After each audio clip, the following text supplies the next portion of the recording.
Hello guys, welcome back to hello engineers platform. जैसा कि आप लोग को पता है कि मेरा बिल्डिंग मटेरियल का लेक्चर चल रहा है और इन बिल्डिंग मटेरियल मैं सीमेंट चैप्टर स्टार्ट करके रखा हूँ and also in cement chapter testing of cement चल रहा है मेरा।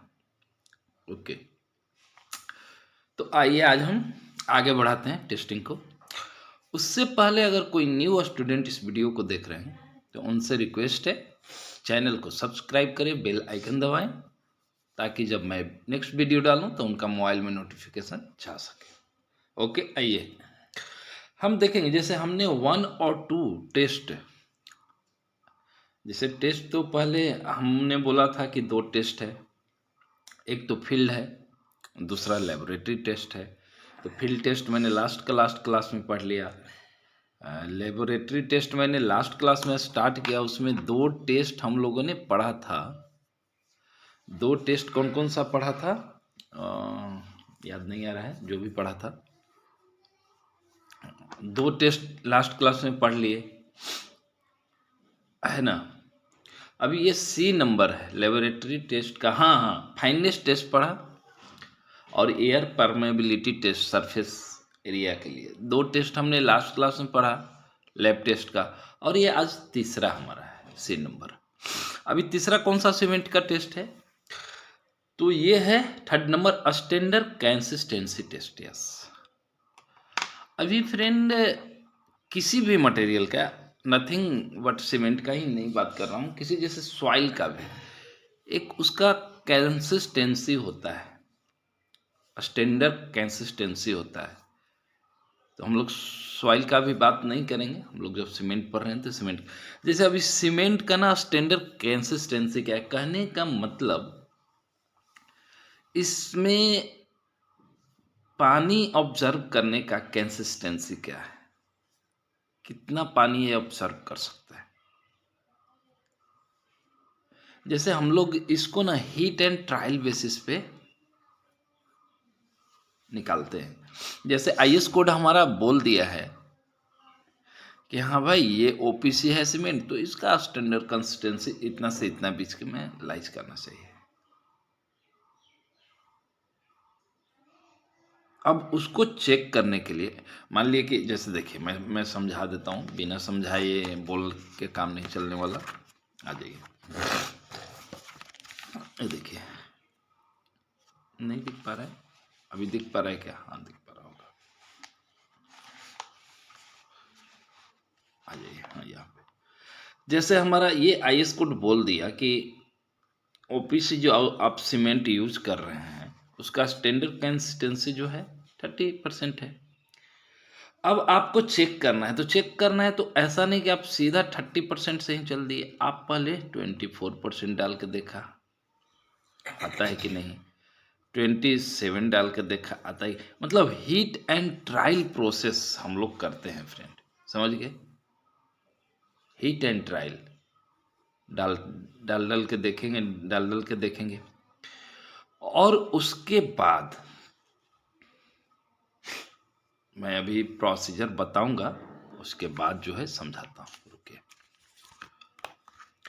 तो आइए हमारा वैकेट ये स्टैंडर्ड कंसिस्टेंसी टेस्ट में कहता क्या है ये एक बार देख लेते हैं, उसके बाद मैं फिर से समझा देता हूँ आपको। स्टैंडर्ड कंसिस्टेंसी टेस्ट में वैकेट प्लेंजर, एक वैकेट प्लेंजर होता है फ्रेंड्स, साइज उसका होता है 10 mm और हाइट होता है 50 mm। उसको मैं जैसे जैसे ये मैं लिखा हूँ ऐसे ऐसे समझाते चलता हूँ।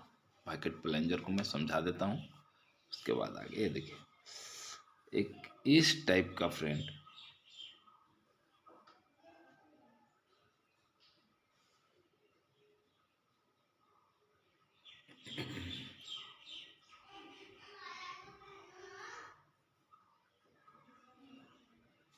इस टाइप का एक प्लेंजर बना होता है, समझ गए?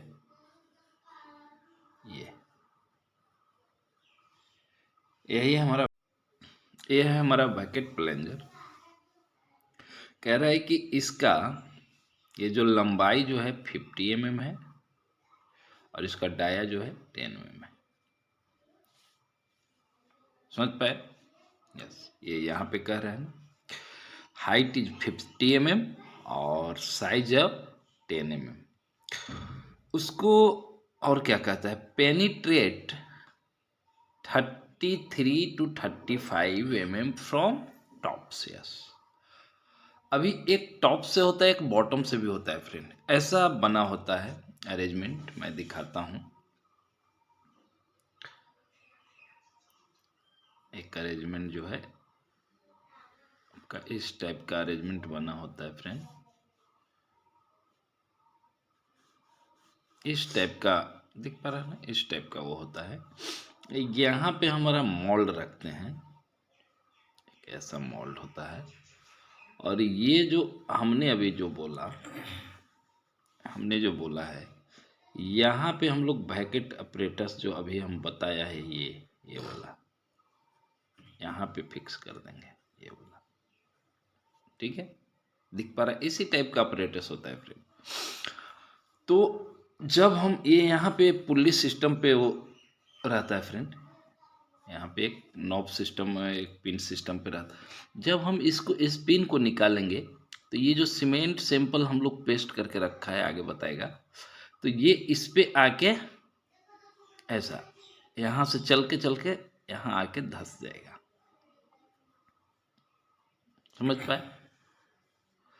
अब ये धंस गया तो हम लोग का एक वो रेंज दिया हुआ है कि अगर बॉटम से रीडिंग लेंगे, यहाँ पे रीडिंग लगा हुआ रहता है ऐसे ऐसे ऐसे ऐसे ऐसे। जब मैं प्रैक्टिकल लेके आऊँगा ना फ्रेंड इसका, तो अच्छे से आप लोग को समझ में आएगा। अभी बस थ्योरी पढ़ा रहा हूँ तो समझा देता हूँ।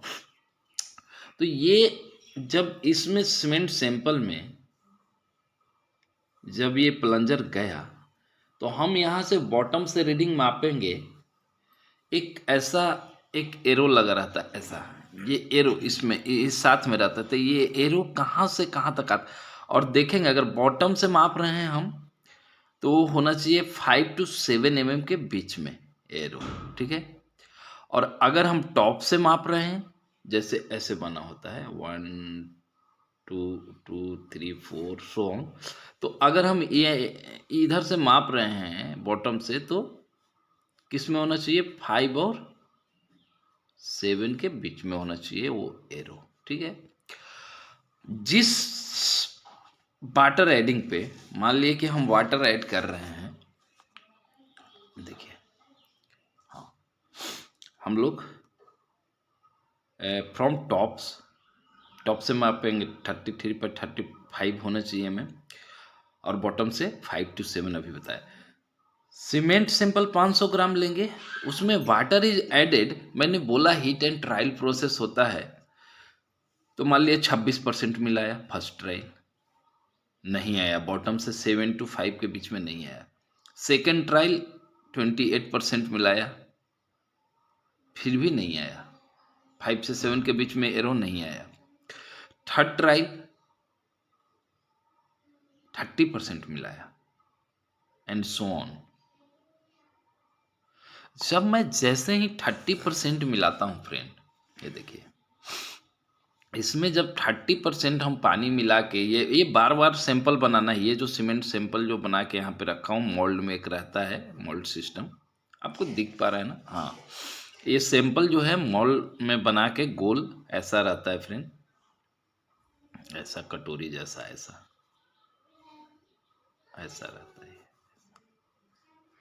ऐसा रहेगा। हाँ, तो ये जो है ना, इसमें सैंपल भर के और यहाँ पे रखे रहते हैं, बार बार रखते हैं। अब जब 30% पे ये सैंपल को बनाया, और जब मैंने इससे प्लंजर को जब यहाँ से वो निकाला पिन, तब जो जाके इसमें पेनिट्रेट किया, और उसके बाद जो मैं माप लिया फ्रेंड, तो वो देखा कि 5 to 7 के बीच में हमारा ये जो एरो जो मैं बोल रहा हूँ, मैं जब प्रैक्टिकल लेके आऊँगा तो अच्छे से दिखाऊंगा।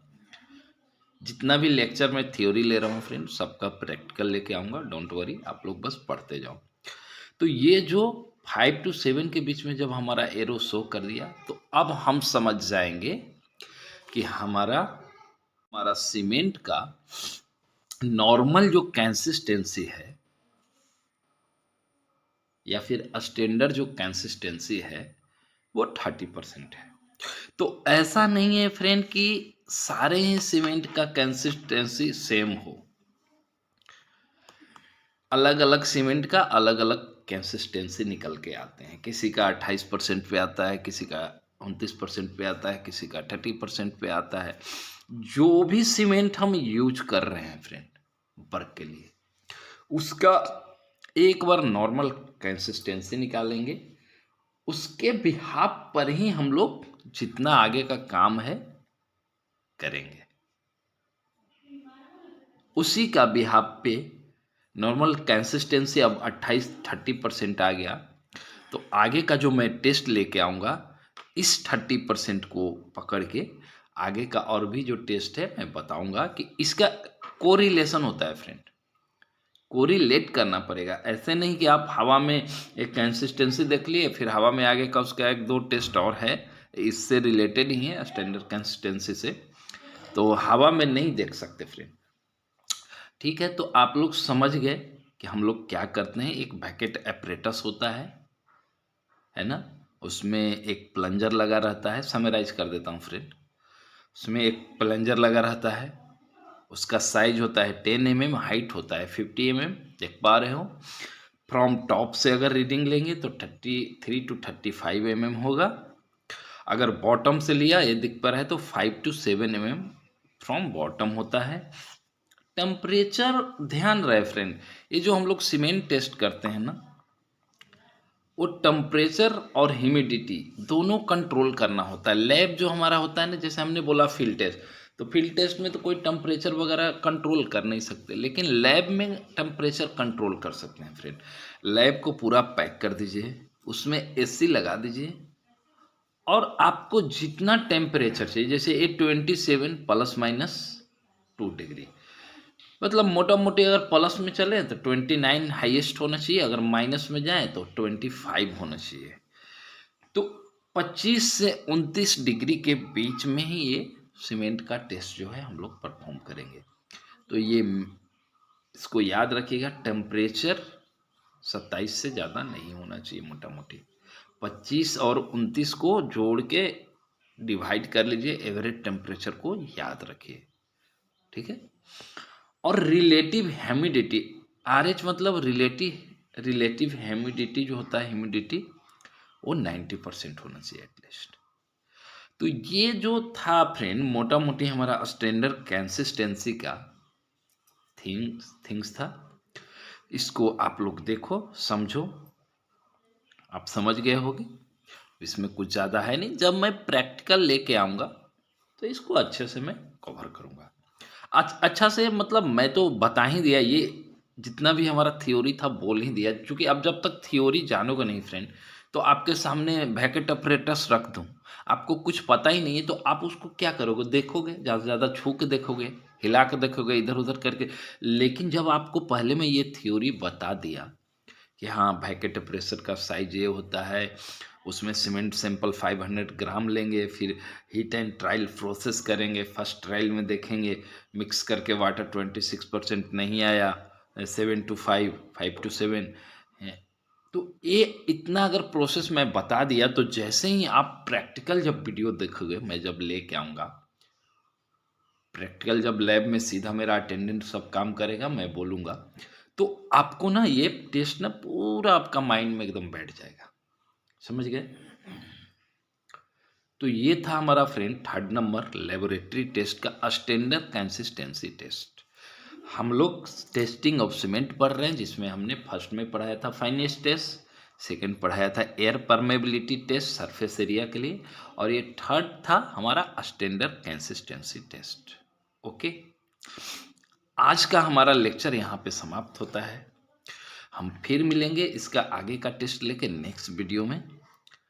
अगर कोई न्यू स्टूडेंट इस वीडियो को देख पा रहे हैं तो उनसे रिक्वेस्ट है कि मेरा चैनल को सब्सक्राइब करें, बेल आइकन दबाएं, ठीक है, ताकि मैं जब नेक्स्ट वीडियो डालूं तो उनका मोबाइल में नोटिफिकेशन जा सके। Okay friend, thanks, bye. मोटा मोटी हमने पूरा स्टैंडर्ड कंसिस्टेंसी टेस्ट कवर कर लिया। फिर मिलेंगे नेक्स्ट वीडियो में। ओके।